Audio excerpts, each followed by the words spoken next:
Hey guys, நம்ம இந்த ஒரு வீடியோவில் எதை பற்றி பார்க்க போகிறோம் அப்படின்னா வழக்கம் போல் வந்துட்டு ரீல்ஸ் ரியாக்ஷன் தான் வந்து பார்க்க போகிறோம். ஸோ இந்த ஒரு வீடியோ வந்து ரொம்ப ஃபன் ஃபீல்டாக வந்து இருக்கும். ஸோ வீடியோ ஸ்கிப் பண்ணாமல் ஃபுல்லாக வந்து பாருங்கள். அண்ட் நீங்கள் இன்னும் நம்ம சேனலை வந்து சப்ஸ்கிரைப் பண்ணல அப்படின்னா மறக்காமல் சப்ஸ்கிரைப் பண்ணி அந்த கூட இருக்கிற பெல் ஐக்கானை வந்து கிளிக் பண்ணிக்கோங்க. இப்போ வாங்க வீடியோக்குள்ளே வந்து போயிடலாம். எவனாவது பொண்ணை பெத்து ஹார்லிக்ஸ் பூஸ்ட் கொடுத்து வளர்த்து வைப்பான். ஒரு 50 ரூபாய்க்கு பெட்ரோலை போட்டுட்டு வந்து ஓட்ட பைக்ல நீங்க தள்ளிட்டு போயிடுவீங்களா? வெக்கம் கெட்டவனே. எஸ், இது வந்துட்டு ஒரு உண்மையான விஷயம் தான். எக்ஸாம்பிள் வந்துட்டு ஒரு பொண்ணு ஒரு வீட்டில் வளருது அப்படின்னாலே வந்து அந்த பொண்ணை வந்து ரொம்பவே செல்லம் கொடுத்து வந்து வளர்ப்பாங்க. அண்ட் இந்த ஒரு மீம்ல வந்து சொல்ற மாதிரி ஆப்பிள், ஆரஞ்சு, பூஸ்ட் இப்படின்னு சொல்லிட்டு வாங்கி கொடுத்து வளர்த்தா இவங்க வந்துட்டு ஒரு 50 ரூபாய்க்கு அயன் பண்ண சொக்காவை போட்டு வந்து ஒரு ஓட்ட பைக்ல வந்து ஏத்திட்டு போயிருவாங்க. அண்ட் என்ன கேட்டீங்க அப்படின்னா இது வந்து ஒரு ஃபேரான விஷயமே வந்து கிடையாது. ஓகே, ஒரு சைடு வந்துட்டு இது வந்து லவ் மேரேஜ் அண்ட் வந்துட்டு அவங்க ரெண்டு பேரும் வந்து மேஜர், ஸோ வந்து அவங்க இஷ்டப்படி வந்து அவங்க கல்யாணம் பண்ணிக்கலாம் இப்படின்ற மாதிரி என்ன கதை வந்து சொன்னாலும் பட் இது வந்துட்டு ஒரு ஃபேரான விஷயமே வந்து கிடையாது. எக்ஸாம்பிள், ஓகே லவ் பண்ணலாம், லவ் பண்ணதுக்கு அப்புறம் அந்த லவ்வை வந்துட்டு வீட்டில் சொல்லி அதை வந்து ஒரு அரேஞ்ச் மேரேஜை வந்து கன்வெர்ட் பண்ணணுமே ஒழிய அதை விட்டுவிட்டு வீட்டில் கஷ்டப்பட்டு வந்து வளர்த்து ஒரு லெவலுக்கு வந்து படிக்க வச்சு ஒரு வேலையில வந்து சேர்த்து விடுவாங்க. பட் அதுக்கப்புறம் நம்ம அவங்கள வந்துட்டு தனியா வந்து விட்டுட்டு வேற எங்கேயாவது போறது அப்படின்றது வந்து ஒரு நல்ல விஷயமே வந்து கிடையாது. வேணாண்டா, தப்பு பண்ற தப்பு பண்றடா. சொல்லால் அடிச்ச சுந்தரி மனம் சுட்டு விட்ட கோலம் என்னடி.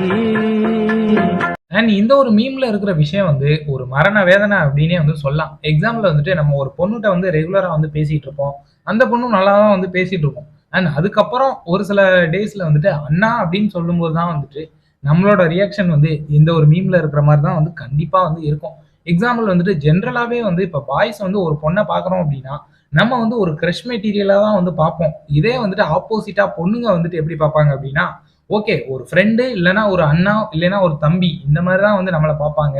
பட் நம்ம வந்துட்டு அதுக்கு ஆப்போசிட்டா வந்து ஒரு க்ரஷ் மெட்டீரியல் தான் வந்து இந்த ஒரு பொண்ணுங்களை வந்து பார்ப்போம். ஸோ அப்படி இருக்கும்போது அந்த பொண்ணு வந்துட்டு அண்ணான்னு சொன்னா அவ்வளவுதான், சோலி முடிஞ்சு. என்னதான் சொல்ல ஒண்ணும் கூட இல்ல.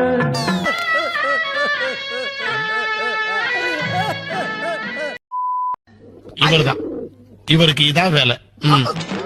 அண்ட் இந்த ஒரு மீம்ல இருக்கிற மாதிரி ஒரு சில பேரை வந்து நானே வந்து பார்த்துருக்கேன். எக்ஸாம்பிள் வந்துட்டு சந்தோஷமா இருந்தாலும் சரி அதுக்கு ஒரு ஹாப்பியான ஒரு ஸ்டேட்டஸ், அண்ட் வந்துட்டு சோகமா இருந்தாலும் சரி அதுக்கு ஒரு சேடான ஒரு ஸ்டேட்டஸ், அண்ட் லவ் சக்சஸ் ஆனாலும் ஒரு ஸ்டேட்டஸ், லவ் ஃபெயிலியர் ஆனாலும் ஒரு ஸ்டேட்டஸ் அப்படின்னு சொல்லிட்டு எதுக்கு எடுத்தாலும் அவனோட ரியாக்ஷன் எல்லாத்தையுமே வந்து அந்த ஸ்டேட்டஸ்லேயே வந்து டெலிவரி பண்ணுவாங்க. ஸோ இவங்கெல்லாம் பார்க்கல எனக்கு பர்சனலாக வந்து இரிட்டேட் தான் வந்து ஆகும். என்னடா இருக்கு அப்படி அந்த ஸ்டேட்டஸ்ல அப்படின்ற மாதிரி தான் வந்து எனக்கு தோணும்.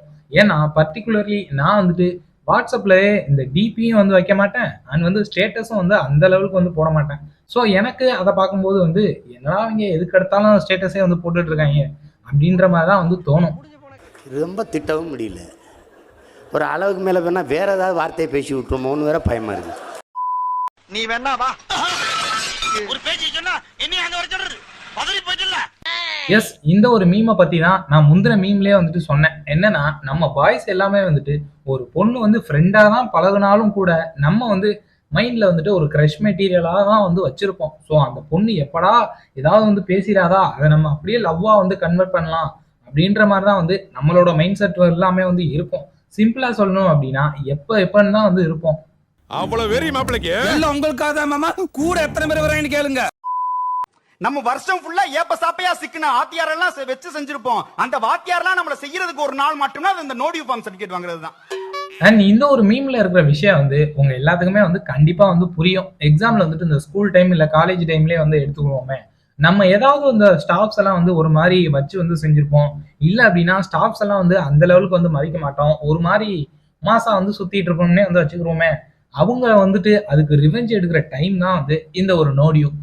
அந்த நோ டியூ ஃபார்முக்காக நம்ம வரிசையா நின்னுகிட்டு எல்லாட்டையும் கையெழுத்து வாங்கி இந்த ஹால் டிக்கெட்டை கையில வாங்கும் போது ஒரு சுகம் கிடைக்கும் பாருங்க. நம்ம ஜெயிச்சிட்டோம் பாரா, ஜெயிச்சிட்டோம். பட் நம்ம அந்த சைன் வாங்க போகும்போது தான் நமக்கு வந்து தெரியும் ஓகே இவங்கெல்லாம் ரிவெஞ்ச் எடுக்கிறாங்க போல அப்படின்ற மாதிரி. என்னன்னா வந்துட்டு ஃபீஸ் கட்டாம இருக்க போய் கட்டிட்டு வா, இல்ல இந்த புக்கை வந்து லைப்ரரியில சப்மிட் பண்ணாம இருக்க சப்மிட் பண்ணிட்டு வா, அப்படி வா இப்படி வா, டகின் பண்ணிட்டு வா, பட்டன் போட்டு வா அப்படின்ற மாதிரி எக்கச்சக்க விஷயங்கள்லாம் வந்து போட்டு ஃபைனலி வந்து இந்த நோடியூ ஃபார்ம்ல வந்து சைனை வந்து போடுவாங்க.